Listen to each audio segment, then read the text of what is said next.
was around the human rights principle.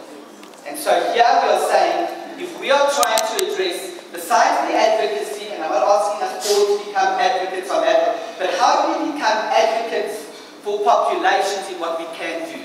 Whether it be service providers, whether it be policy makers, how can we do that right thing that is the very promise of what sexual and reproductive health and HIV integration said it would be? There's an award that was created in David's name, called the David Cato Vision and Voice Award. It's in its second year.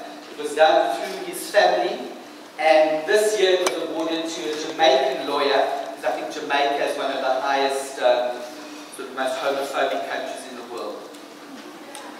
So, where does that all take us? And I thought I'd end with 2 slides around the gear shift. And I think that's what's needed.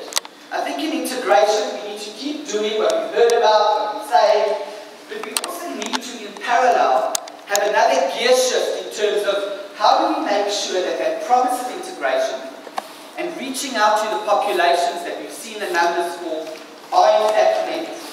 And I think there's 3 ways or 4 ways we could do that. 1, we need increased policy action if that's the domain we work on. Secondly, I think in our own worlds, we can all become champions. So therefore, it's not somebody else's responsibility, it's our collective responsibility. In terms of providing integrated services, one of the promises of integration was it said it would reduce stigma and discrimination. And the premise on which that was based was to say, well then if you're HIV positive, you can go to a clinic, nobody would know your status, you could access services, whether it's STI services or HIV services or family planning services, nobody would know why you're going to that clinic. How much more so then for these populations if we could say people could come in and they could get the services they need without any specialization. And the last one is there's a lot of untapped potential. But I think this idea of donor integration, we all talk about integration of services, but perhaps one of the big missing blocks, as we saw yesterday even, that even donors have cherry-picking approaches.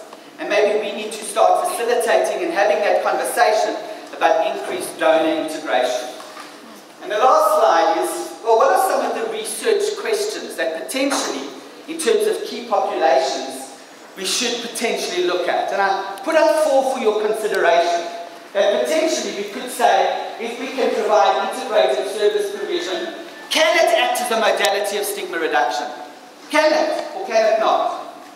The second one was saying, how can we make sure that the uptake of both services for these populations, so that they're not just seen as people for whom we need to give HIV services? The third one is, if we say that health is attainable and a right for all, how do we make that a reality?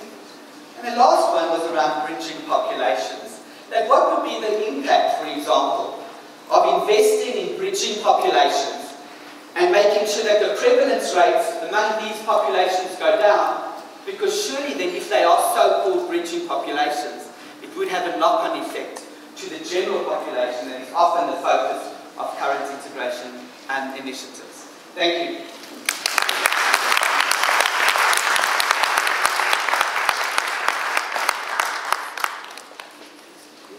Thank you, Kevin. I think I don't need to belabor